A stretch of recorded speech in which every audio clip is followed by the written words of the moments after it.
Okay, so here I am going to be making tofu scramble. The first thing I'm going to do, I put a small hole in the package of tofu, and then I am going to go ahead and squeeze out all of the liquid. I'm going to have to use 2 hands for this, so hold on.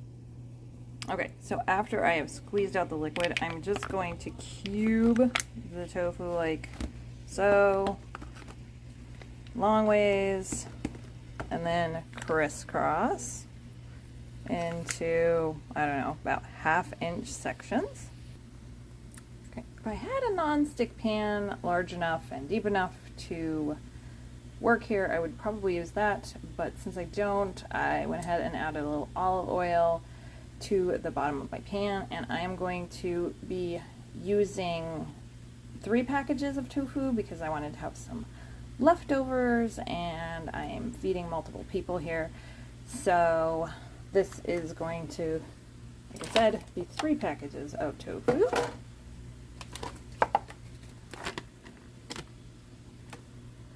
An essential part to any good tofu scramble is nutritional yeast. That is going to give you your B12 there, and it is really good for you. It gives you a really yummy, sort of cheesy flavor. It also gives you sort of a yellowish tint and actually makes them look a lot like scrambled eggs. Okay, I know that looks like a ton of nutritional yeast. It is going to not look like, whoa, so that does look like a ton of nutritional yeast. It is not going to look like quite so much after it gets sort of cooked and stirred in. I see here, there are some dark little bits. Now, normally this is the nutritional yeast that I always buy, the Anthony's. I've never had this issue with it before. I get this off of Amazon. There are some little dark bits, and I believe this is just some little, I don't know, overcooked or scorched bits. I haven't noticed a difference in the taste or anything, I mean, there's nothing really to worry about with it, but if you see the little dark bits, that is what it is. But yes, 4 tablespoons per block of tofu is what I use here. And we're going to cook on a little bit lower than medium heat. My setting here is 2.8, so that is what I'm cooking it in.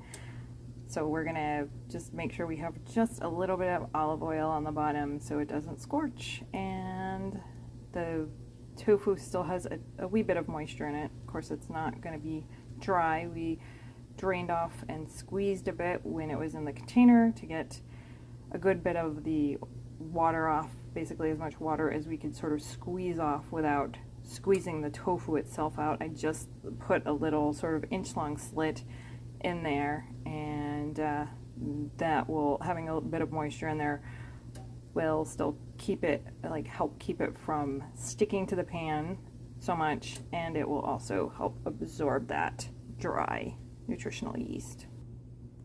Okay, so this is nowhere near cooked, but as you can see, it's already sort of absorbing the nutritional yeast. It's going to look a little bit different when it cooks. If you want, even when it's cold, it's not going to hurt you if you want to give it a taste and see if you want to add a little bit more. Sometimes I do, because I really do like the flavor of the nutritional yeast. It's pretty yummy to me.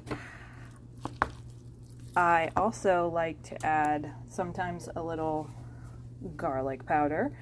One of my boys is a big fan of garlic like myself.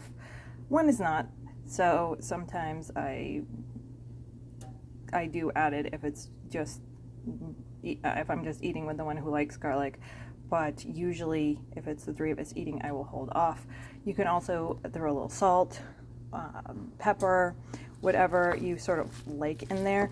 This is also really good to put whatever vegetables someone might put in eggs in scrambled eggs, like your broccoli or mushrooms or anything like that. You can use a whole variety of vegetables in there.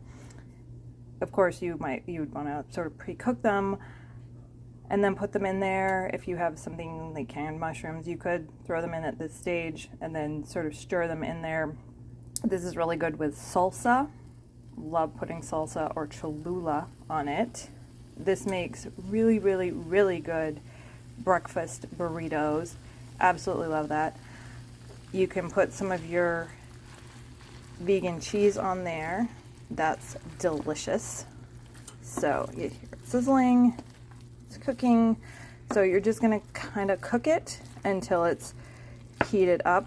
Just give it a stir here and there. Make sure it does not stick. Make sure it does not scorch. If you need to, scooch it over, add a little bit more cooking spray or olive oil so it does not stick. So you're just basically aiming to get it heated up all the way through and keep it from sticking. And then you have your tofu scramble. It is done and essentially seasoned to taste. And there you go. Okay, so there we have our finished tofu scramble.